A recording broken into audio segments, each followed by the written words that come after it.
जी advance के PYQ से physics में मैग्नेटिज्म चैप्टर से एक सिंपल सा कॉन्सेप्ट बेसिस क्वेश्चन देखो। हमारे पास एक करंट कैरिंग लूप है। अब अगर एक मैग्नेटिक फील्ड कॉइल के प्लेन के परपेंडिकुलर इनवर्ड इंसिडेंट किया जाए तो तुम्हें बताना है कि कॉइल पर क्या फर्क पड़ेगा। तुम्हें 4 ऑप्शन दे रखे हैं, उसमें से करेक्ट ऑप्शन सेलेक्ट करना है। तो देखो, इसको सॉल्व करने के 2 तरीके हैं।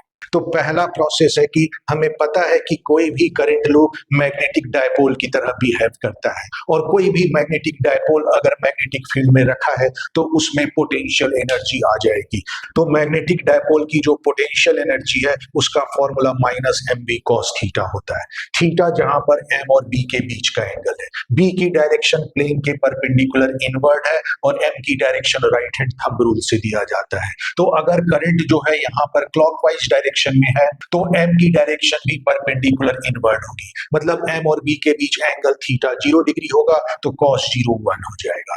और m जो है मैग्नेटिक डायपोल मोमेंट होता है जिसका फॉर्मूला NIA होता है। n नंबर ऑफ टर्न्स है जो कि यहाँ पर 1 है।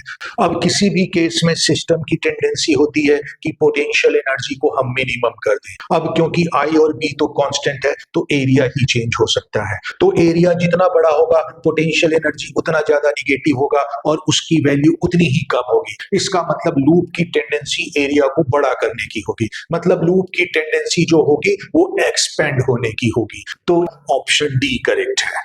अब इसको सॉल्व करने का दूसरा तरीका है कि हम मैग्नेटिक फोर्स की डायरेक्शन निकाल लें, तो उससे भी पता चल जाएगा कि करंट लूप पर क्या फर्क पड़ेगा।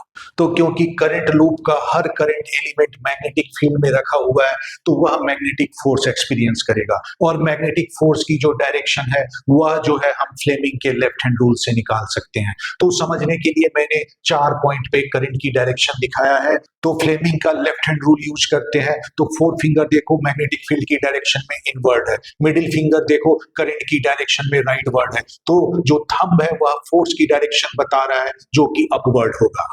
अब इस एलिमेंट पर फोर्स की डायरेक्शन देखो, 4 फिंगर मैग्नेटिक फील्ड की डायरेक्शन में इनवर्ड है, मिडिल फिंगर जो है करंट की डायरेक्शन में डाउनवर्ड है, और थंब जो है वह फोर्स की डायरेक्शन बताएगा जो कि राइटवर्ड है। अब इसी तरह से इस एलिमेंट पर देखो, 4 फिंगर मैग्नेटिक फील्ड की डायरेक्शन में, मिडिल फिंगर करंट की डायरेक्शन में, तो जो थंब है वह मैग्नेटिक फोर्स की डायरेक्शन मतलब डाउनवर्ड होगा। इस करंट एलिमेंट पर देखो, 4 फिंगर मैग्नेटिक फील्ड की डायरेक्शन में, मिडिल फिंगर करंट की डायरेक्शन में, तो थंब जो है वह मैग्नेटिक फोर्स की डायरेक्शन में मतलब लेफ्टवर्ड होगा। तो क्लियरली जो इस पर फोर्सेज लग रहे हैं वह आउटवर्ड लग रहे हैं। इसका मतलब इस लूप की टेंडेंसी एक्सपेंड होने की होगी।